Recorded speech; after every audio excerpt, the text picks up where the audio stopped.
This is pertaining to Face the Nation.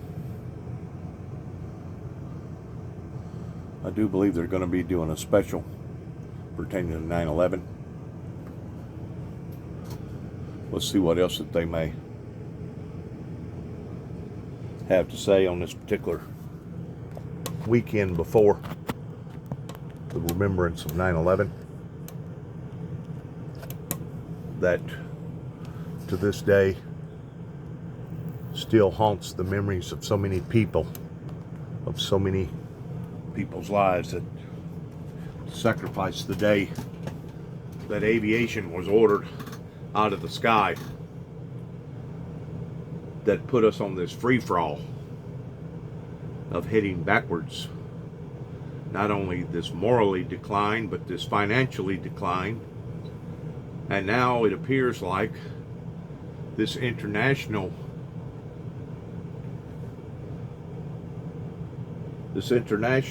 reputation decline that I personally have taken upon in a personal way, of how come we have made the mistakes that we have made going beyond 9/11 into the latter part of the Reagan and the Bush era that started all this off pertaining to Desert Storm and Desert Shield, that has wound up ending up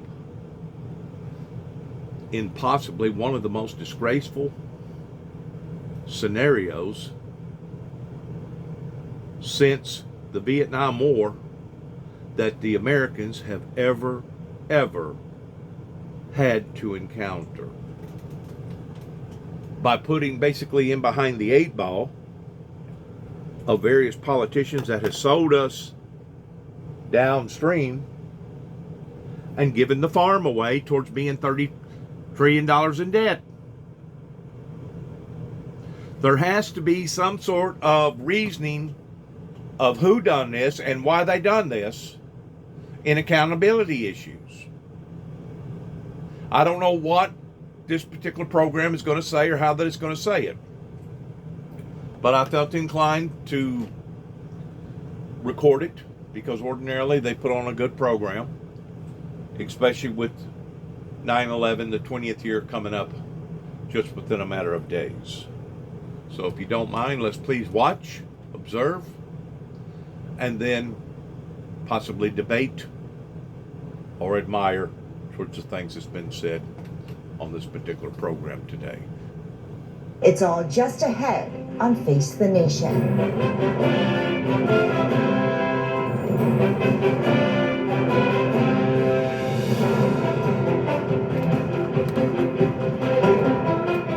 Good morning and welcome to Face the Nation. On this traditional last weekend of summer, there's a lot of news to get you this morning. Developments on Afghanistan, abortion rights, and the extreme weather that's wreaking havoc across the country. We will get to all of that very soon, but we begin this morning with America's COVID crisis and President Biden's chief medical advisor, Dr. Anthony Fauci. Good morning, Dr. Fauci. It's great to see you. Good morning. Good to be with you. I want to start with boosters because we are just over 2 weeks away from September 20th. That is the date that the administration had planned to start administering vaccine boosters for adults. Is that still the plan?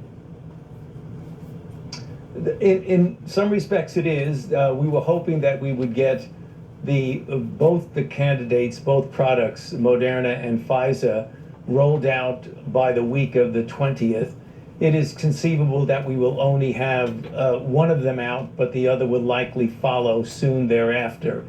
And the reason for that is that we, as we've said right from the very beginning, we're not going to do anything unless it gets the appropriate FDA regulatory approval and then the recommendation from the Advisory Committee on Immunization Practices.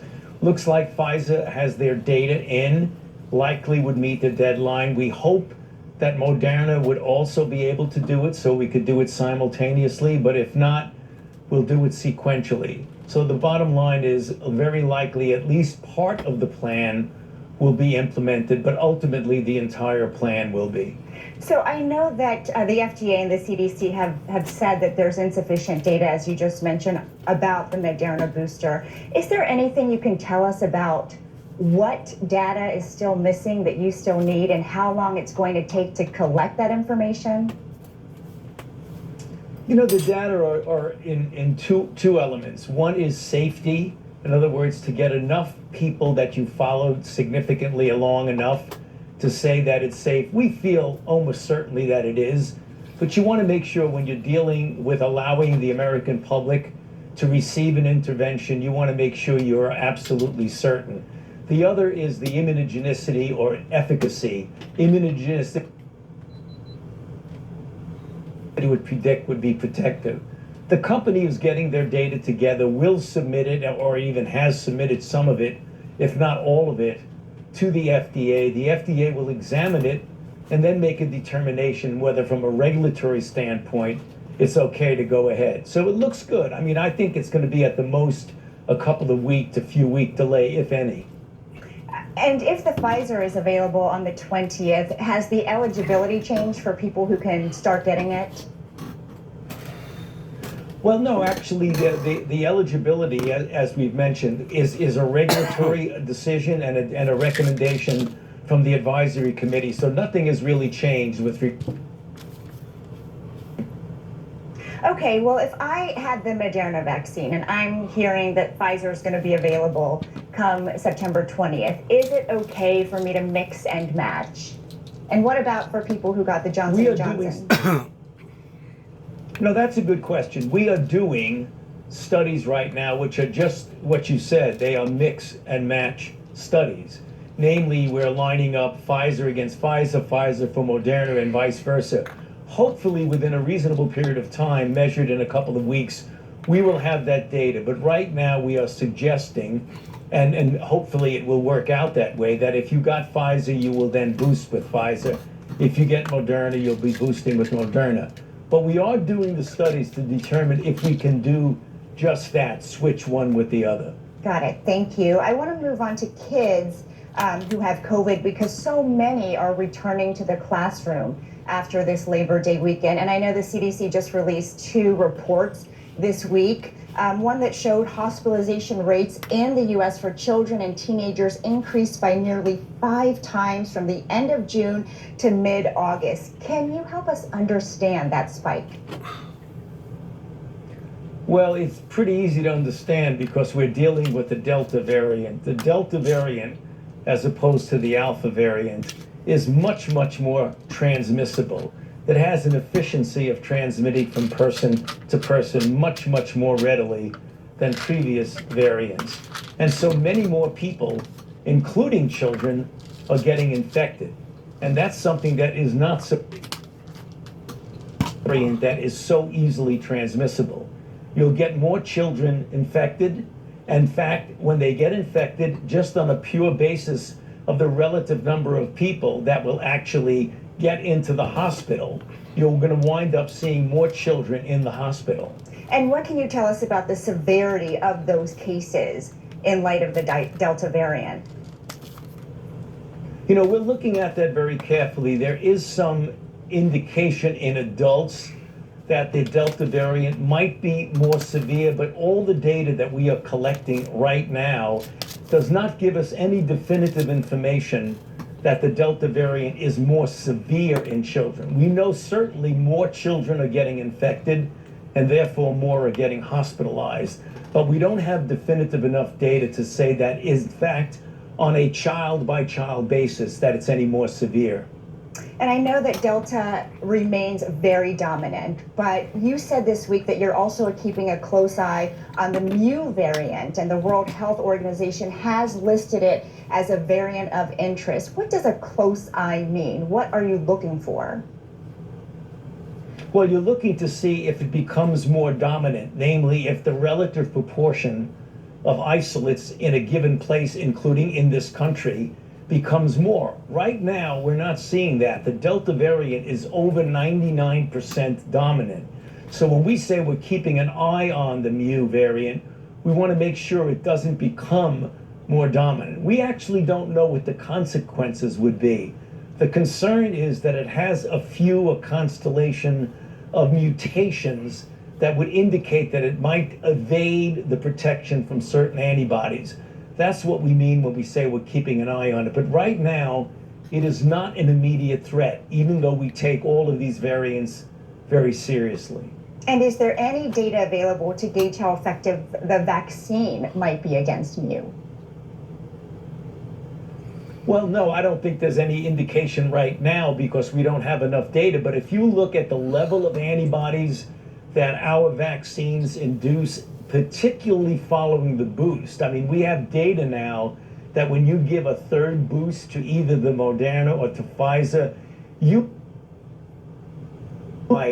that it's very effective against any variant that we've tested. So that's the good news about our vaccines. If you get the level of antibody high enough, which boosters actually do, then you can feel pretty confident that you're going to be protected against virtually any variant. Okay, Dr. Fauci, thank you so much for joining us this morning. And we're sorry about some of those technical glitches you saw, but we heard you loud and clear. Thanks. No problem. Thank you. We turn now to the devastation left in the wake of Hurricane Ida. Ida's path measured more than 1,000 miles from where it made landfall in Louisiana through the northeast, bringing torrential rain and flooding and spawning tornadoes in at least 6 states. At least 65 people are dead. In New Jersey alone, 27 people were killed, largely due to flooding. The state's governor, Phil Murphy, joins us now from Middletown. Good morning, Governor. Thank you for making time for us. Good morning. Thanks for having me. I want to get the latest on the recovery from Hurricane Ida, but I do want to start with a quick question on COVID, since children are returning back to school in your state this week. The Star-Ledger editorial board, the largest newspaper in your state, published an op-ed criticizing your decision not to require school staff to show proof of vaccination or submit to any testing until October 18th. Given how transmissible the Delta variant is, why not use every weapon you have at your disposal now? Well, I would just respond to say that we are, period. Everyone in our school buildings will be masked.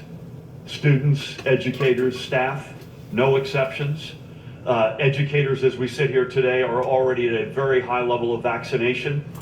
We think that time frame is a realistic one, and they will be required to have a vaccination, and if not, be subject to multiple tests per week. We think that package of steps is what we need to have a safe environment, because we desperately need to get our kids back in person, back into school, and we are confident we can achieve that. Okay, thank you, Governor. I know a lot of families are not only thinking about sending kids back to school, but right now how they're going to get their kids and families back in their homes. President Biden is heading to New Jersey this Tuesday to look at all of the damage. Are you going to ask him for any additional resources or assistance that you already know you need? Yeah, the president and his team have been outstanding. We have already asked for assistance. We've gotten the first step, and we will continue to ask for more because we need it. This was a historic storm, deadly, tragically, the loss of 27 lives and still at least 4 persons missing. Significant destruction of both homes, small businesses, roadways, in some cases, by the way, schools. Folks, first responders were extraordinarily heroic. Folks up and down the state were extraordinary, but there is a significant loss associated with this storm. We'll do all that we can in the state, but we need the federal government in a big way. I'm confident they will be there for us, and I'm looking forward to having the president with us on Tuesday and seeing it up close with our own eyes. You said after this storm that New Jersey needs to update its playbook for storm responses. Quote, as it relates to our infrastructure, our resiliency, our whole mindset, the playbook that we use, we have got to leap forward and get out ahead of this. What was it about this storm that led you to that conclusion? Yeah, I mean, this is something that we have been spending all of our hours thinking about, and we will be doing that, I suspect, for many years, if not decades to come.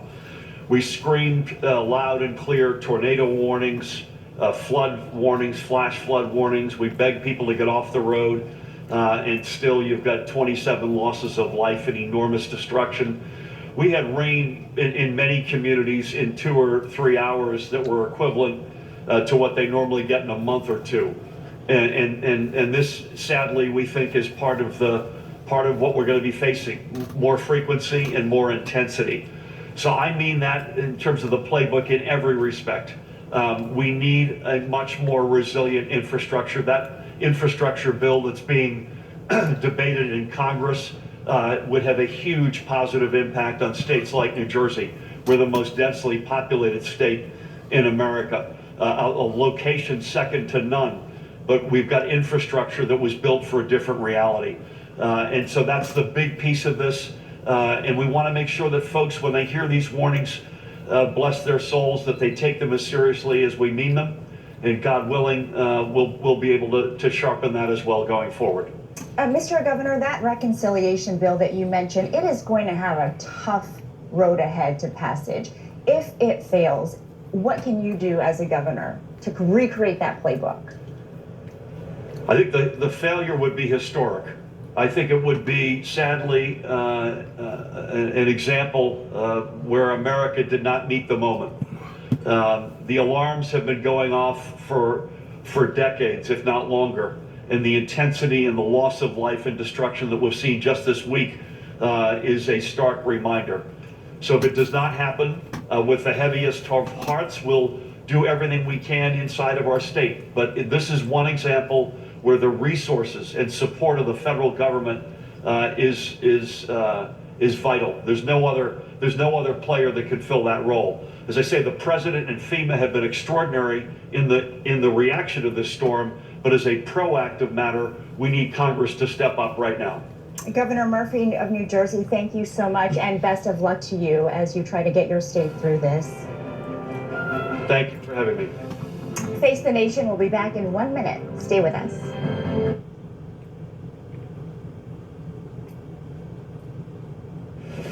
A week after Ida slammed the Gulf, is here still without power. Officials said yesterday full restoration might not happen until the end of the month. A week after Ida slammed the Gulf Coast, much of New Orleans is still in the dark and drying out after deadly flooding and high winds. Barrier Island Grand Isle is uninhabitable. Hopefully we get started, get this clean. We're going to take one day at a time. Supplies aren't the only thing for residents to worry about. There's more bad weather on the horizon. Even if it visits our area as a tropical storm, we're in no condition to receive that much rainfall. And tragedy continues. Louisiana has ordered the closure of 7 nursing homes following the discovery some of its residents relocated to a makeshift shelter at a warehouse. At least 6 have died. State health officials said conditions in the warehouse were unhealthy and unsafe. To think that they would just put these people in a warehouse and leave them like that, I mean, right, like they're not even human. The owner of those nursing homes, Bob Dean Jr., spoke with local reporters last week. We only had 5 deaths within the 6 days. Normally, with 850 people, you will have a couple a day. So we did really good on taking care of people. Louisiana's governor said the state is going through a tough time. Ida's death toll stands at 12. In the same period, 350 have died of COVID. We've had a winter storm, a flood, and all of this during the course of a pandemic. And quite frankly, it's more than a lot of people can bear. At last count, some 2,400 people remained in Red Cross shelters across the Gulf. For some, it could be months before they return home. Weija? Jesse Mitchell, thank you. We go now to the president of Jefferson Parish in the greater New Orleans area, Cynthia Shang. Good morning to you, Cynthia.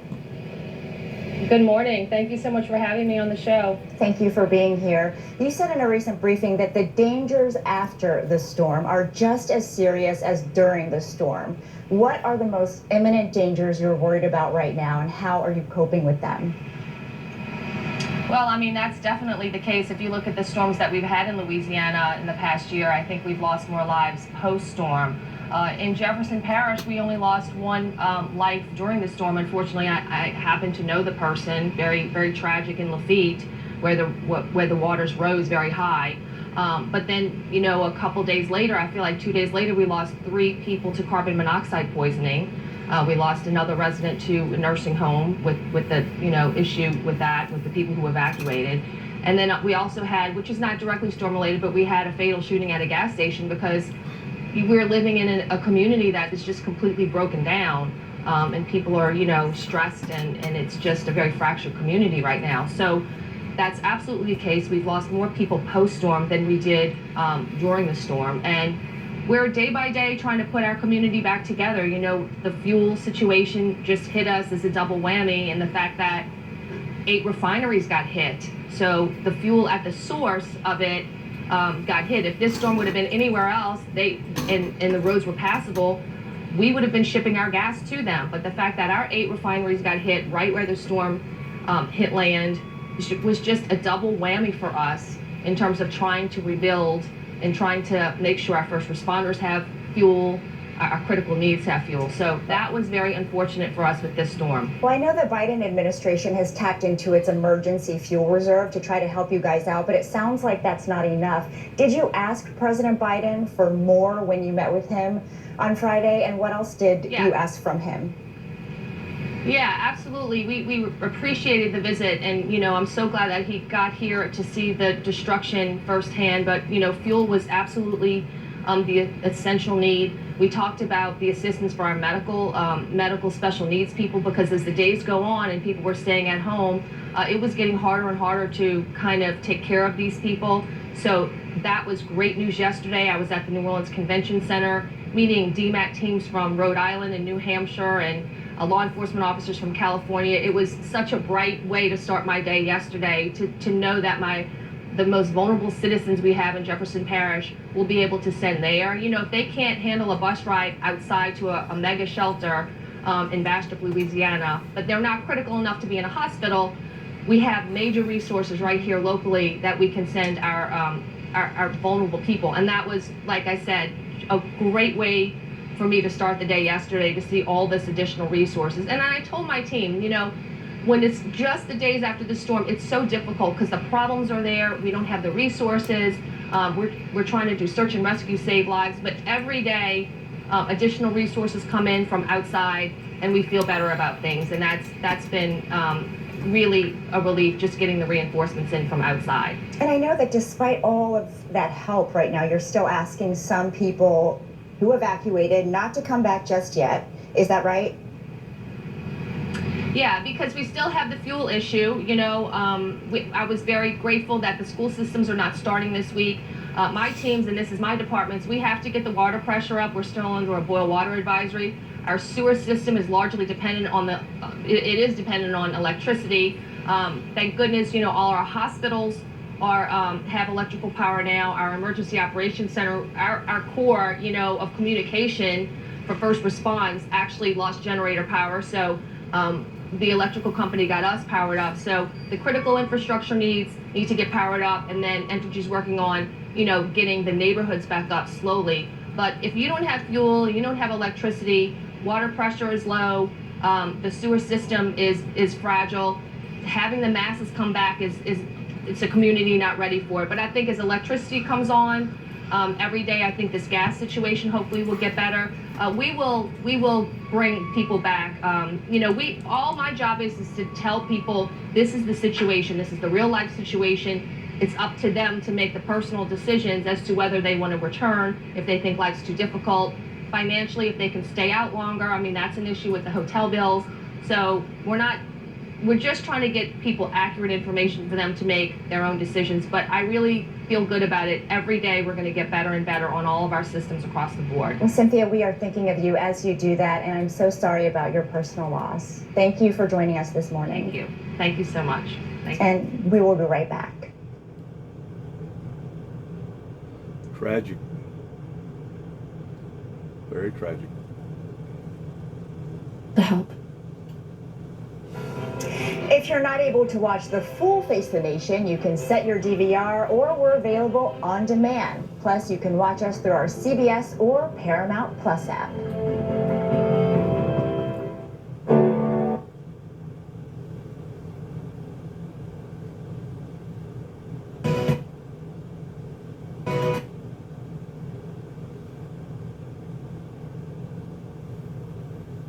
For immune support. We'll be right back with a lot more Face the Nation. Join Gail. A lot of commercials. We just rush right on through this.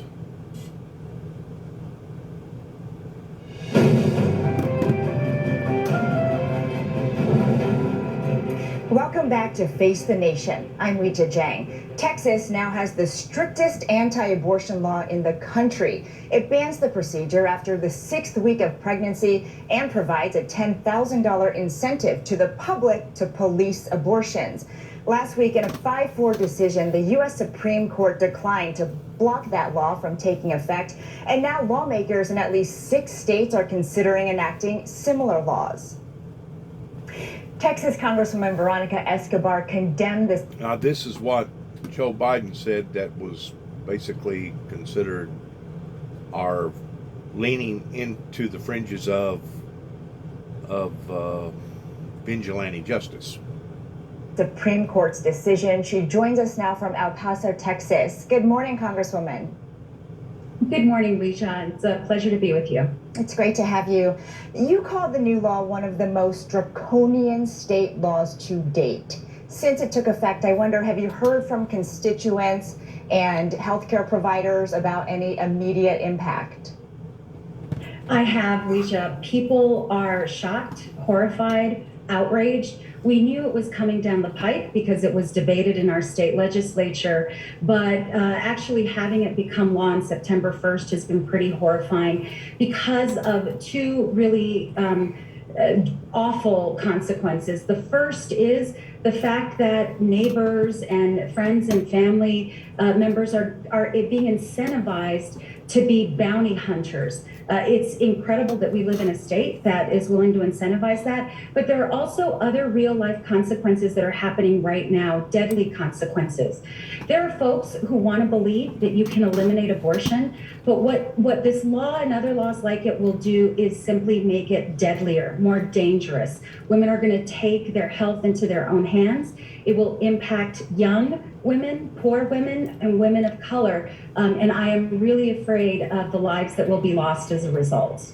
And to help handle those immediate consequences and what you're talking about, women seeking care, is there anything you're asking from the Biden administration that they can provide, whether that's transportation to another state or funds for a trip like that? What are you asking from the president? Well, I'm grateful that the president wants to fight for women's health care and wants to protect women from a state and frankly a party that is not pro-life, but is instead pro-birth, willing to put women's lives on the line. So the Biden administration is looking at a whole of government approach, asking its agencies to take action. So I'm grateful for that. But Congress needs to act as well. We are going to bring to the floor the Women's Health Protection Act, which will put into law the protections that women need and require that we've had for decades under Roe v. Wade. But in the meantime, Weijia, I am afraid of what will be happening to women who are desperate right now, especially women who've suffered traumatic experiences such as incest or sexual assault, who are trapped in the state of Texas. House Speaker Nancy Pelosi said she would bring a vote on that act, which you are a co-sponsor of. But this week you also tweeted, expand the court, abolish the filibuster. Do you think that is the only way the bill stands a chance of passing? I am really afraid that because of the Senate's desire to hang on to a relic of the past, a Jim Crow relic, the filibuster, that while the House will move expeditiously to protect women from states like Texas and from a Supreme Court that is an activist court, my fear is that some members of the Senate will use the filibuster as an excuse to not take action. And in the face of inaction, we will see more death in Texas. Texas is now a very dangerous place for women and children. We're going to see more states basically import this law and do everything possible to create the most hostile conditions for women in our country. And I do believe I am a supporter of eliminating the filibuster so that the American people will be able to see progress in government. And I believe the filibuster, which voters never voted for, which is not in the Constitution, and which is a relic of the past, it needs to be eliminated. But I do think we also need to expand the court. We have now seen SCOTUS basically engage in late night decisions through their shadow docket. We've seen them become an activist court. We need to restore integrity to the court. I want to weigh in right there in what she just said. I understand her side, and I understand the passion of pro-life towards basically wanting to abolish abortion altogether. I don't think abortion needs to be abolished altogether, because like they are touching off on, that if women have not got the resources to do it in a professional manner, they will still do it, even in an unprofessional manner, towards drinking stuff or eating stuff or causing a miscarriage, which can be now harmful to not only the unborn child, but be dangerous to the girl. I personally believe that it should be set up on a point system, the same way as people's driver's license or people's driving records, to the degree that based upon the circumstances, that young girls in going in having one abortion accounts as this amount of points that's now resonating against their record. And if they go in again that same year, that point system actually goes up in double. Let's say they get 4 points the first time, all right, in the first year.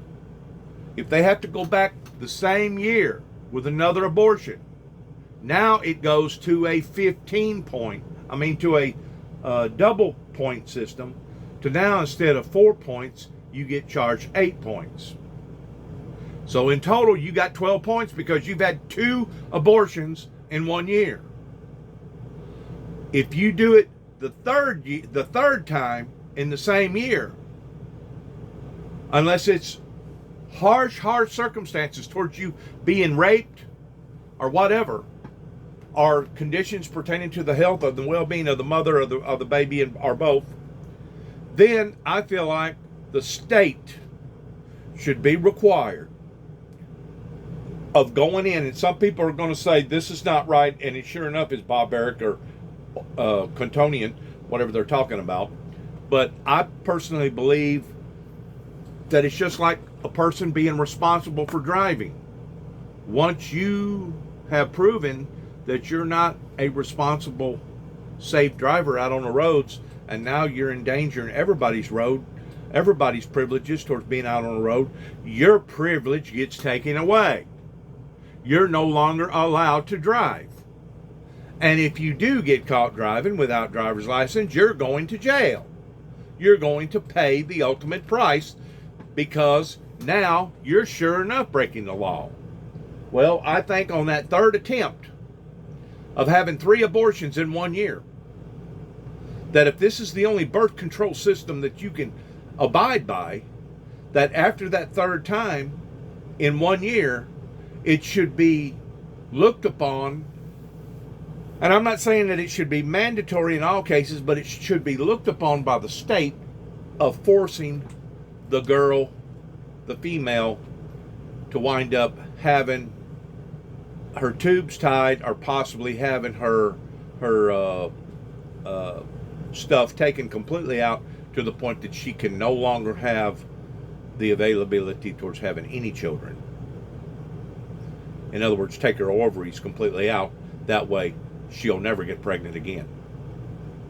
These women that does this, to me, it's reckless endangerment, not just up on the woman's part, but it's also reckless endangerment upon the unwanted pregnancy in regards towards them aborting again and again and again and again. Once more, the abortion establishment that got legalized, Roe versus Wade, was not established because of the benefit of somebody's self-gratifications, but it was put there in case of an emergency towards the woman being sick, her health is in borderline towards being damaged, or the baby, or both, or if she could, validate her story towards being raped, or incest has occurred in a close proximity house that shouldn't have never taken place to begin with. That was the purpose for abortions. In the meantime, you're supposed to be responsible enough adult that if you are sexually active, there is different contraceptions out there that you can use to prevent from being pregnant. Not just birth control pills, but also other things out there that a woman can use to help to verify that she will not get pregnant. And if you are not responsible enough to take on the initiative to do these things for the benefit of not necessarily the baby, but the benefit of yourself, then it becomes an issue of recklessness, or carelessness, to the degree that now, the same way that if you continue to get out here and get caught speeding, or keep running red lights, or get caught reckless driving, once you exceed, I think in the state of Tennessee, it used to be 12 points a year. That if you exceed over that 12 points, it may be 15 points, but once you exceed over that 12-point limit, then is whenever you got to go through different requirements towards getting high-risk insurance and having to go to school, and all kinds of different stuff happens once you have proven to yourself that you're unworthy of being out on the road. And whenever I say unworthy, that's based upon the fact that driving is a privilege. I personally feel like that if you're so unresponsible being sexually active that you are careless with not only the child's life but your life, I personally believe that the state should step in after you have proven yourself to be unworthy of making these type of decisions, and that's whenever the state should step in and say, okay, enough is enough. Enough is enough. We're fixing to walk in, and we're fixing to tie your tubes, or we're going to take your ovaries completely out to the point that you'll never, ever have an opportunity of bearing 4 children again the rest of your life. These women that does this are going to have to wake up to the fact that these privileges was not put in place to bring privileges into their own personal lives for their own personal benefit, regardless whether they're getting an abortion because they're not married, or because they don't have the right kind of money, or they're pursuing a career and they want to go to college or whatever. If you're not responsible enough to lay in the bed and have sex to the point that you know what sex does, you know what drinking and driving does. If you're not responsible enough to do this on your own, then the state, regardless whether it's the state of Texas, the state of Tennessee that I'm in, or the state of whoever, should step in and say enough is enough. because now you're abusing your privileges to the point that now you're not just endangering one or two particular people's lives, but you're endangering the whole system. And that's basically what's happened. We've got one bad apple, as the old saying goes, that has spoiled a whole bunch for everybody. And because it was abused, I mean, what kind of chaotic mess would we have out on the interstates and the roads today pertaining to the I think it was the mad women's movement, the mad woman's movement of drinking and driving on the road? What kind of chaos would we have today if that movement never did occur to the point that we had open drinking and driving, and the consequences was wrecks or death? What kind of consequences would we be facing today if people just drove and drank and there was no governing to that situation? There was no mandating to that situation. It'd be total freaking chaos. It'd be unsafe to get out on the roads for anybody. Unless you had a tank. Unless you had a bulldozer. An 18-wheeler may survive. That's the reason why governing becomes essential with people that obviously cannot rule or maintain their own lives according to the laws of the land. Sometimes the laws of the land has to be modified. You know, whenever I was a child growing up, it was cool or considered okay for an 18-year-old to go to any one of these taverns or bars or nightclubs around here, walk in, conduct yourself, drink 2 or 3 beers in 2 or 3 hours, maybe play a game of pool or two, and walk out and go home. But as that began to start being abused, the states recognized that the adult society obviously was no longer considered adults at the age of 18, so they had to mandate or raise the laws from drinking at the age of 18 now to drinking at the age of 21, I believe. 21 is the legal age to drink. Why is that? Well, it could be for different reasons. It could be because of the morals that's been broken down in society towards people not caring about the laws. But it also could be validated because of the chemical inducement that we have been subjected to that has caused people consciously to not have that guilt or that type of conscience as their peers did in the past generations. And because of it, the law had to step in and make crucial decisions towards what they're going to do. So they modified the law. They changed the law. Just like the law of the interstate back years ago, whenever you had old heaps out there on the road that barely had good brakes, they overheated, you didn't have ABS systems, you didn't have airbags, you didn't have third brake lights, didn't even, in some cases, didn't even have seat belts, that you drove basically 55 mile an hour, even on Highway 66 going across the nation. Well, since then, our automobiles has changed. We've got airbags, we got ABS systems, we got third brake lights, we maintain a seatbelt law, and because of it, they have made adjustments towards raising the speed limit from 55, now in some cases 70, 75 miles an hour, depending upon where you're at, pertaining upon what state and what interstate that you're on, pertaining to safety issues. So it's nothing unusual. The point that I'm trying to make, it's nothing unusual to make changes or to modify laws based upon the society that we're living in. And there's no doubt we're still trying to, going back to the infrastructure, what the guy was talking about earlier, there's no doubt we have infrastructure plans today built in the 19th century that now we're having to readjust to the 21st century outlandish weather events that are breaking all-time records in areas and in places, to the point that we're going to have to mandate different laws towards different states that has different problems, regardless whether you're out west living in a forest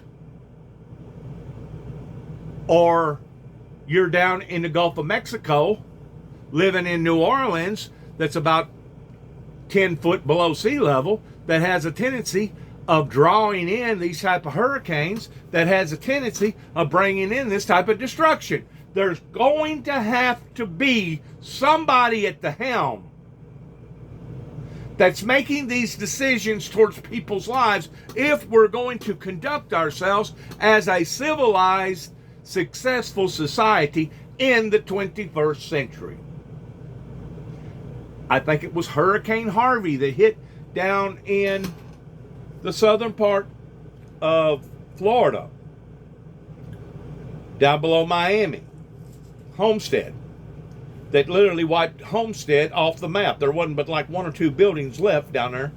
And beyond that point, they started changing their mandatory construction methods, that instead of building it this way, now you're going to have to start building it this way.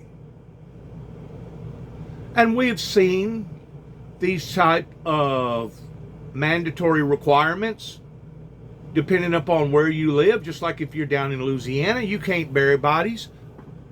I don't know for sure if it's illegal to bury a body below the ground, but ordinarily whenever you see all those tombs that's buried above the ground, they have done that for a reason, is because the graves has a tendency, once the soil has been saturated due to the swamplands, that the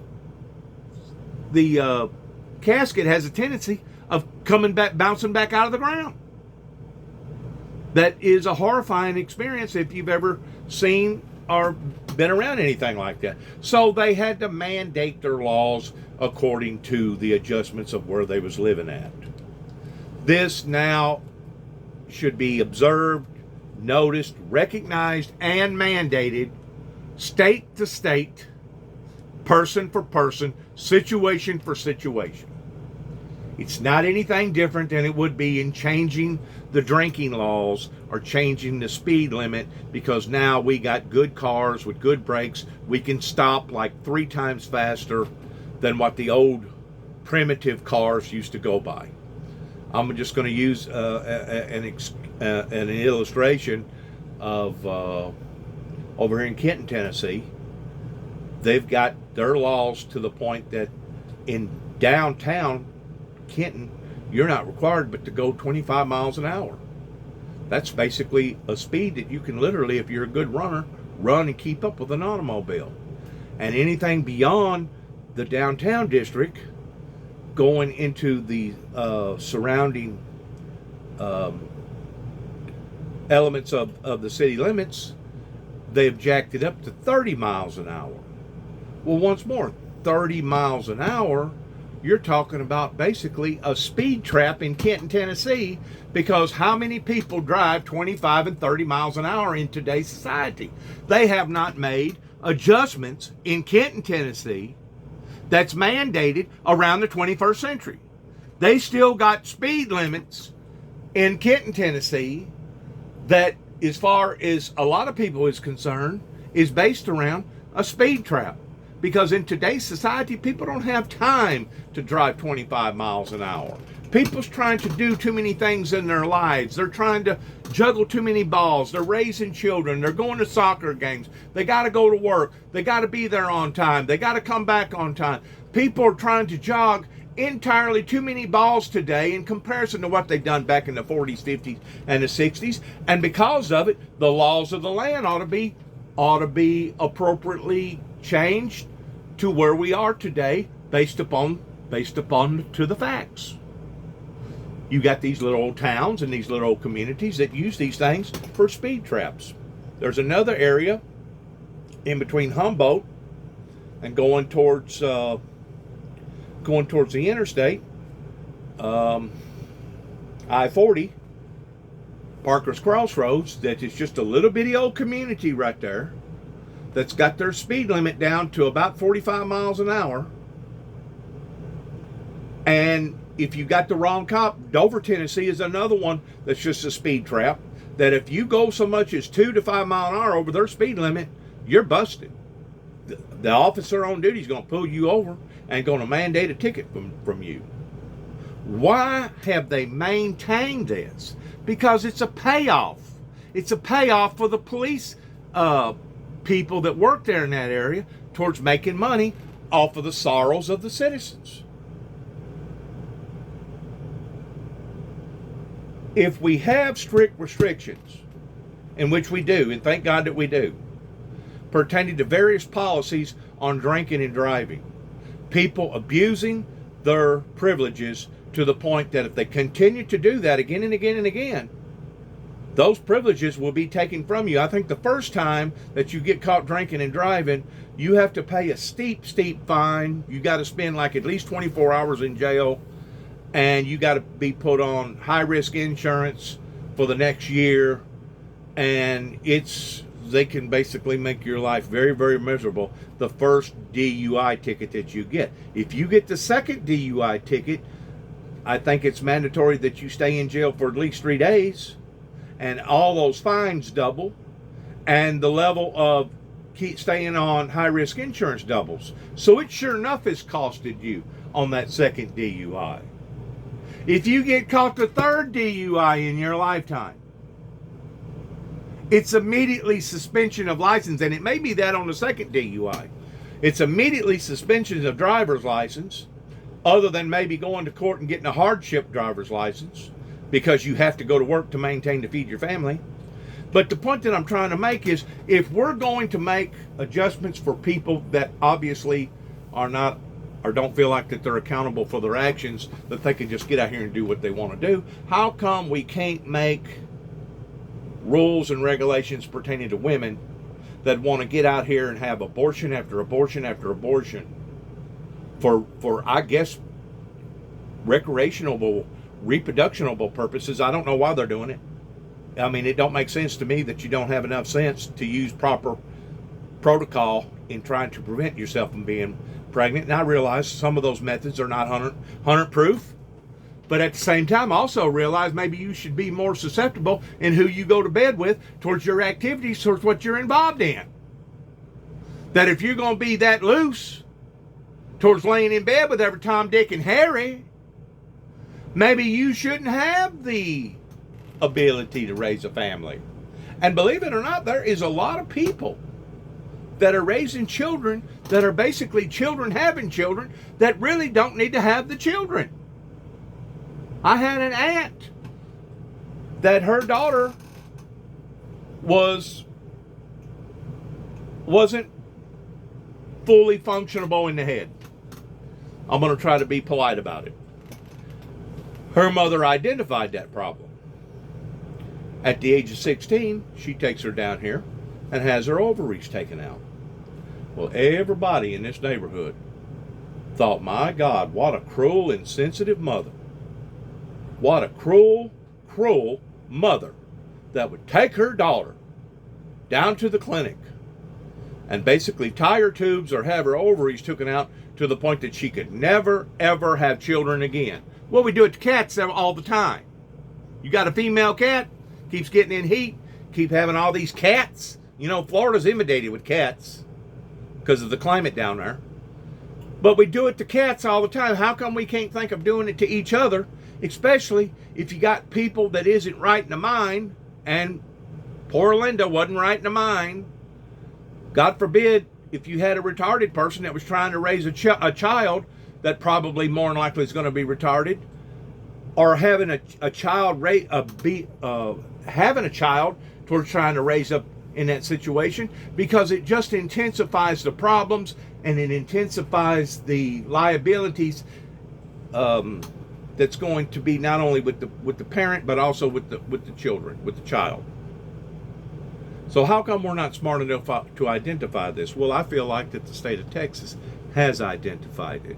And I feel like that the state of Texas may be thinking ahead of time towards thinking maybe this is the reason why all these hardships and all these bad things continue to keep happening to the state of Texas, regardless whether it's floods, regardless whether it's Waco, regardless whether it's now the inundation of all the illegal immigrants that's coming over into their country, regardless whether it's a hard freeze that killed a bunch of people because their infrastructure, their grid system couldn't handle it, or whatever it may be. I feel like that somebody in their capital has sat down and said, you know what?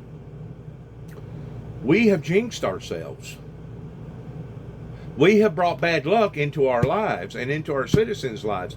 We need to evaluate some of the things that we're doing or some of the things that we're not doing and make some changes. So I feel like this is Texas's way of making those changes. Now, is it a radical? Probably in a lot of people's eyes. Is it fair? I'm trying to think of a more fairer way by putting women on a point system rather than just jerk the biscuit out of their mouths. But in one way, I guess, for a child to be considered a heartbeat, 6 weeks, yeah, because then you're no longer doing something in regards towards taking just a fetus. Now you're actually taking a human being's life that does in fact have a heartbeat, which reaches the level of murder, reaches the level of killing one human being, killing another human being. And unless you've been raped, unless there's dangers involved pertaining to the child or the mother or both, or you can prove incest, Texas is drawing a line in the sand here and saying, you know what? Here's the line.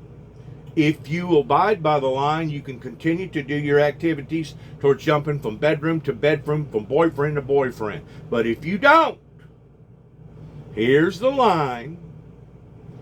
And once that fetus has a heartbeat at 6 weeks old, you will not and you cannot have an abortion legally in the state of Texas. That's what the Supreme Court in Texas, or the lawmakers in Texas, are doing. They're putting their foot down and they're drawing a line in the sand and saying, this is where you do not cross, and if you do, there's going to be consequences. And to be quite honest with you, I commend what they're doing. I feel like that it could be done differently pertaining to these mandated laws on a point system. But, if somebody had never thought of that, maybe they should. Earlier, you did mention the way that this law is written and the fact that it outsources enforcement to private citizens. Are you worried that because of the way it's structured, that's going to make it really hard to challenge in court? It really will, and the consequences, I don't think that folks really understand the legal consequences involved, because it's so new to the American public. But basically, here's what can happen.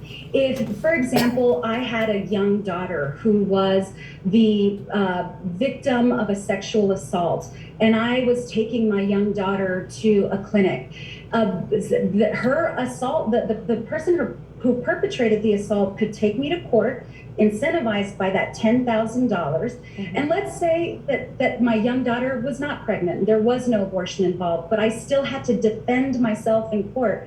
I can't even recover legal fees. There are layer upon layer upon layer of injustices written into this law, intended to really send the most severe chilling effect on women and women's reproductive rights in the state of Texas. But Congresswoman, And what she's talking about right there is probably true to some degree. So maybe they should go in and retweak some of these policies to where somebody like that couldn't do something like this. I don't know. I haven't studied this that much other than hearing about it and seeing it on the front end. I haven't went into the fundamentals of it and actually draw my own conclusion of these things. Maybe she's right. I'm not saying that she is or that she ain't. But if changes need to be made appropriately, then make them. you find common ground with those constituents on such a clearly emotional issue? And it really is a tough issue to discuss, because each side is equally as dug in, and it is very hard to find common ground. But what I have long talked about is, if we want to lower the number of abortions taking place in our country, we have to do more for young women and men in terms of sex education, in terms of access to contraceptives, in terms of legal protections for women. Instead, what we are seeing is an elimination of those things. And so it should be no surprise that more young women end up pregnant, but then we have a government that wants to limit their options once they are. It's a very backward way of addressing what is a concern. But that's why I say there's no law that you can create that will eliminate abortion. All that's happening is you're eliminating safe, legal abortion, causing women significant harm. Well, we are going to have to leave it there, Congresswoman, but thank you so much for joining us this morning. Thank you, Alicia. We'll be right back.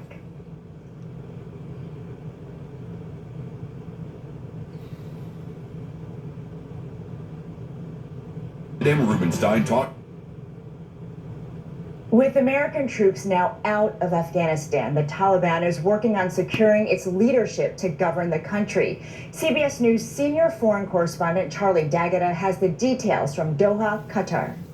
Good morning. Well, government officials here in Doha say they've been working very closely with the Taliban in Kabul to try to get that airport up and running again. Could mean a resumption of humanitarian flights for Americans and Afghan civilians holding special visas who are still trying to get out. In Kabul, the Taliban broke up a demonstration by dozens of women demanding rights under Taliban rule. Eyewitnesses say shots were fired into the air. Images showed one woman bleeding from her forehead. This is just the latest in a series of protests after the Taliban said women would not hold any cabinet positions in the new government. They have yet to announce that new government, likely to be led anyway by Taliban co-founder Mullah Abdul Ghani Baradar. The delay is apparently down to different Taliban factions jockeying for power under this new leadership. A different battle is underway at the Panjshir Valley, where the Taliban have surrounded the last region not to have fallen to the militants. Taliban say they're making progress in that valley, which is just north of Kabul. Those resisting inside say they continue to hold on. In the capital, they're kind of getting used to a new life under the Taliban. Kids in soccer jerseys praying next to heavily armed Taliban fighters during Friday prayers. The Taliban is literally whitewashing the capital, repainting the blast walls of Kabul, as the Taliban put it, getting it clean and ready for the new government. And some surreal scenes few would have predicted under the extremist regime. A full house turnout to a cricket match over the weekend. Taliban flags flying right beside Afghan flags. U.S. Secretary of State Antony Blinken is en route to Doha, partly in thanks to the government for helping to evacuate tens of thousands of Afghans and others over the past couple of weeks. As we understand it, there are no intentions to meet with the Taliban delegation here in Doha. Rita? Charlie, thank you. Here with us now is Sue Gordon, former Principal Deputy Director of National Intelligence. Good morning, Sue. It's so great to see you. Good morning. Great to see you as well. As we heard from Charlie, there are still Americans and Afghan allies who are trying to get out. And one of the challenges is the ongoing threat from ISIS-K. The Biden administration has repeatedly said that their ability to carry out an attack like the one we saw at the airport is very different from their capability of striking the homeland. Is that true? It is. I think one of the things to understand is the 20 years of our counterterrorism efforts, including that time in Afghanistan, has seriously degraded the ability of extremist forces to rally, gather their resources, and then to operate at distance.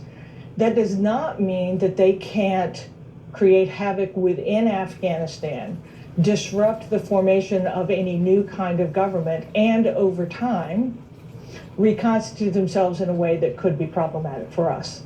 So 20 years later, can you answer if we are safer or not than we were? I think from a counterterrorism perspective, we are decidedly safer. We have collectively, with the help of allies and partners, waged great effort to disrupt the networks, to take away the geography, and to improve our efforts to detect things going on. that doesn't mean that holds forever if you don't continue to invest, and now in the partnerships that are going to do the work in region where we've decided to step away. Well, the president's critics have said that this withdrawal has set the stage for another 9/11 attack. Do you share any concerns that terrorists will use Afghanistan once again as a hub to breed more capacity? Yeah, I think you have to be concerned about that. Almost no matter what government the Taliban is able to put into effect, they aren't a government in the way we think about it in terms of absolute control. Remember, they're the extremists that we went in originally to fight. So it is a fraught area where you have tribal and extremist influences. So it's worrisome. I think the Biden administration now, when presence isn't the advantage we have, when intelligence isn't going to be as good because you don't have that presence, really going to have to double down on the regional partnerships. And you're going to have to rely on non-traditional partners like Russia and China and Pakistan to really do that work in the region to try and influence the stability that is necessary to keep that threat from reemerging.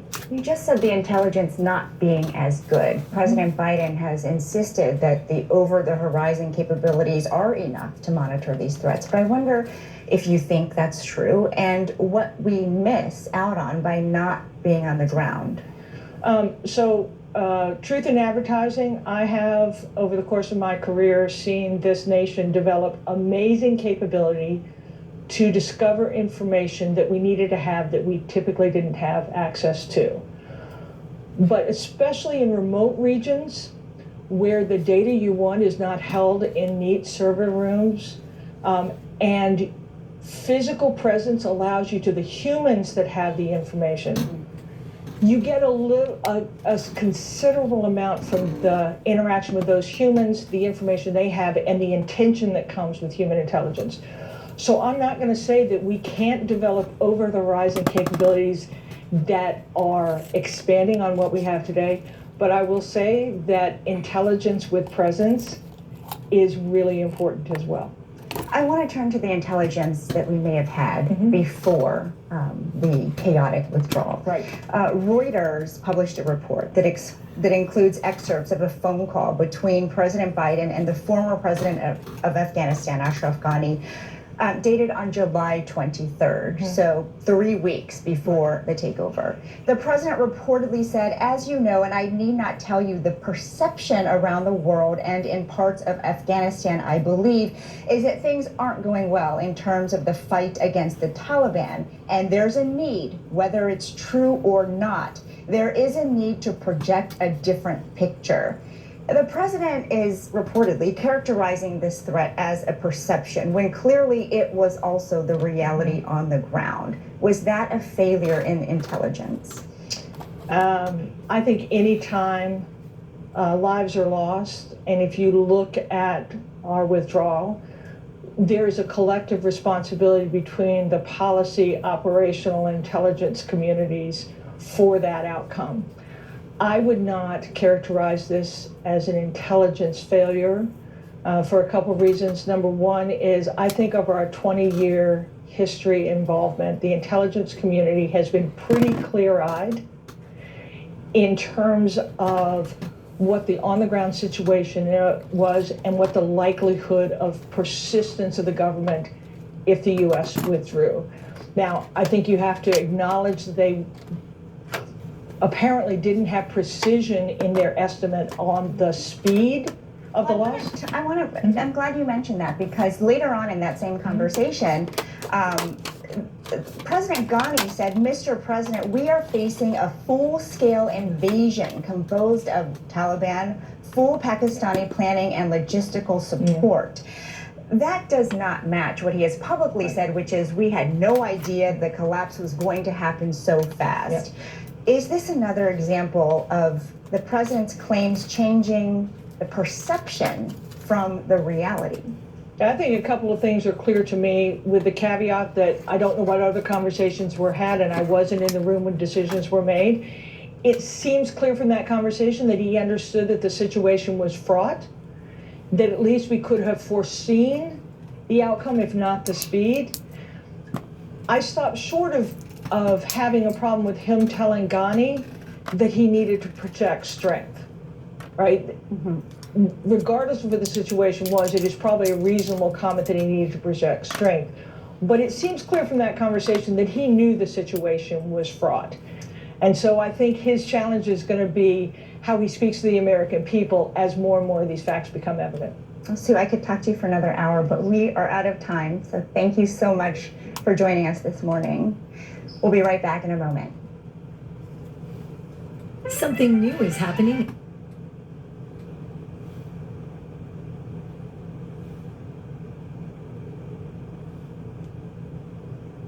Forces fighting that war in person.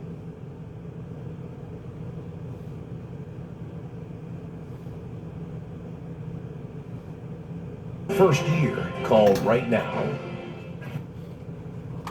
Saturday marks the 20th anniversary of 9/11, the attack that started the war in Afghanistan. And for the first time since then, there will be no U.S. troops in the country.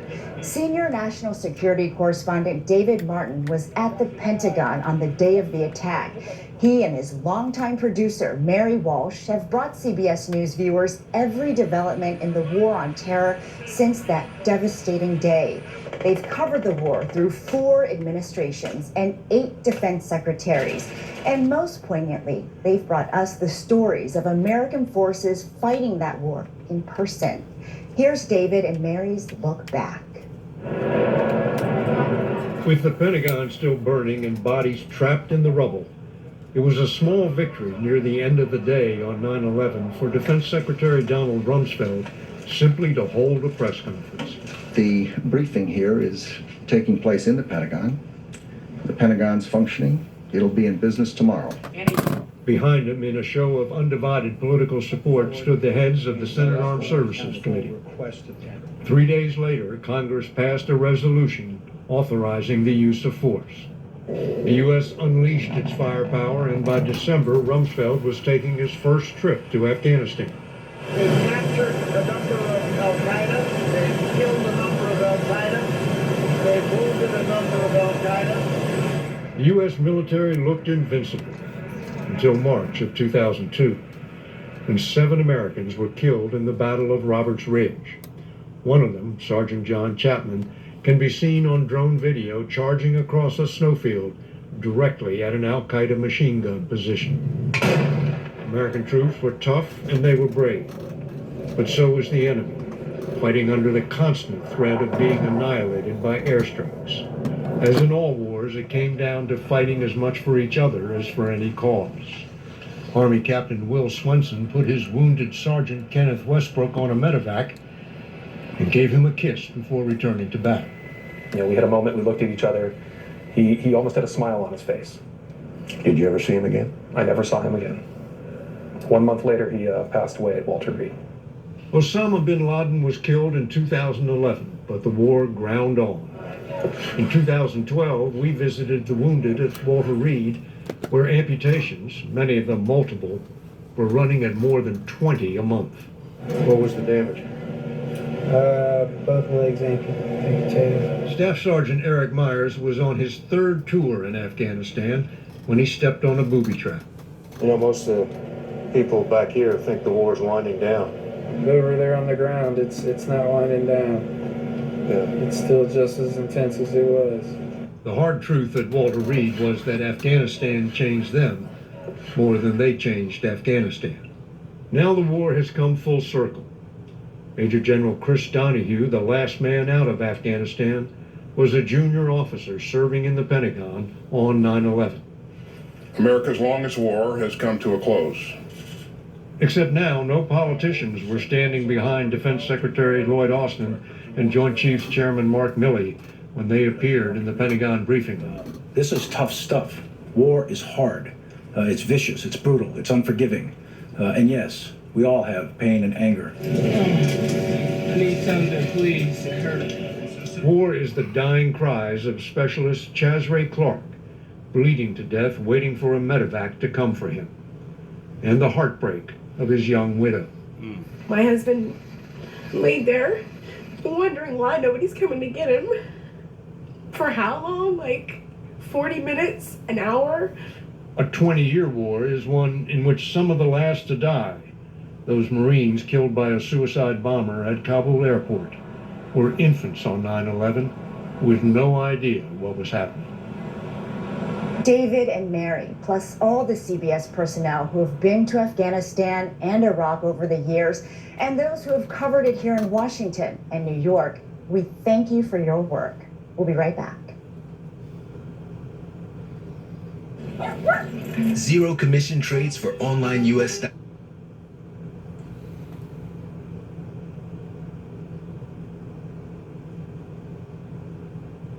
All the endless bloodshed over a lie who Saddam Hussein never had mass destruction of bombs to begin with. Was he a ruthless dictator? Yes. Was he dictating was he trying to govern a ruthless society over there? Yes. But the fact of the matter is, after Hussein was taken out, the problem escalated, and instead of bringing stability to that region, it done the very opposite. The same way with the war that began pertaining to bin Laden after 9/11 resonated in a very, very backfiring way, to the point that now 20 years later after this war, it has backfired once more upon to the American people and upon to those who sacrificed so much in trying to bring stability to a region that is basically today almost just as genocide in their practices as what they was before we ever went in there 20 years ago. Now they're putting on this fake facade like they're going to straighten out and be more civilized, kind of like Saudi Arabia about a year ago decided they was going to allow for some of the women to unveil their face and have a certain amount of privileges, but still under the rule of the Sharia law, they're still being dominated and dictated to in ways that is unimaginable from a humanitarian standpoint, unimaginable for women and children or anybody to have to endure in such situations as that. Is winding up her last weekend off for maternity leave, and we are so excited for her return next Sunday. For Face the Nation, I'm Weijia Zhang. Well, that's going to do it for that. As we end our program, good luck to all of us. God bless America, God bless our troops, and God bless our endeavors towards where we go beyond this point in looking back at 20 plus 30 years in exchange of all the horrors and the sorrow and the misery that not just the Americans have had to go through, but the world because of this terrorism. May we learn from our mistakes, approach these situations, these sensitive situations, in more of a constructive way, and may the hand and the will of God be upon our lives towards fulfilling that in which what our ancestors started hundreds of years ago, towards a democracy, a free, fair democracy, not just for a few of the nations, but for all of the nations all over the planet. God bless. Good luck to all of us. And as we end, shalom.